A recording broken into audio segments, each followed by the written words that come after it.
मनमस्त मलंग। अरे भाई, अगली एपिसोड में होने जा रहा है जबरदस्त तड़का, धमाकेदार सीन्स और जज्बात की भरमार। क्या फराज की हकीकत बिलाखिर सिकंदर के सामने आने वाली है? और क्या कबीर एक बार फिर फराज की जिंदगी का कचूमर निकालने वाला है? चलिए आपको बताते हैं कि इस एपिसोड में होने क्या वाला है। एपिसोड के शुरू में आप देखेंगे कि कबीर की भाभी अपनी सास यानी कबीर की माँ को मशवरा देती है कि बेटे से कहे किसी और से शादी कर लो, रिया का भूत खुद ही उतर जाएगा। भाभी का प्लान सुनकर कबीर की माँ के चेहरे पर ये तो मैंने सोचा ही नहीं था वाला एक्सप्रेशन आ जाता है। अब देखना यह है कि कबीर इस साजिश का कैसे मुकाबला करता है। उधर फराज अपनी सालगिरह को बहाना बनाकर रिया के साथ क्वालिटी टाइम गुजारने का प्लान बनाता है, लेकिन असल मकसद कबीर को जलाना होता है। कबीर बेचारा सड़क से गुजर रहा होता है कि अचानक उसे रिया और कश्यप पूरी तैयारी में नजर आती हैं, जैसे किसी लॉलीवुड अवार्ड शो में जा रही हूँ। कबीर हैरान होकर पूछता है, ये सब कहाँ जा रही हैं? तो कश्यप बड़े मासूम अंदाज में बताती है, भाई आज तो फराज की बर्थडे है और उसने रिया को खास तौर पर इनवाइट किया है।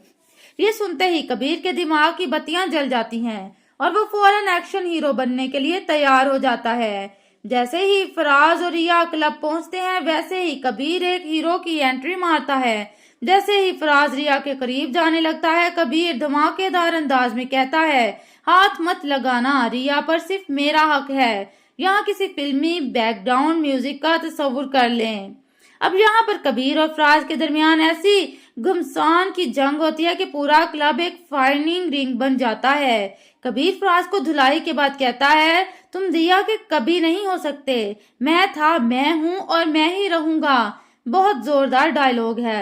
रिया जो पहले कश्मकश में थी, अब आहिस्ता आहिस्ता समझने लगती है कि कबीर के दिल में उसके लिए वाकई मोहब्बत है। यहाँ पर कबीर अपनी गाड़ी में रिया को उसके घर ड्रॉप करता है और जनाब ये तो रिया के लिए खुशी का दिन बन जाता है। वो कश्यप से बस कबीर की ही बातें करने लगती है और उसकी हर हरकत को सोचकर खो जाती है, जैसे कोई पुरानी फिल्म के सीन को बार बार देख रही हो। अब आते हैं असल धमाकेदार सीन पर।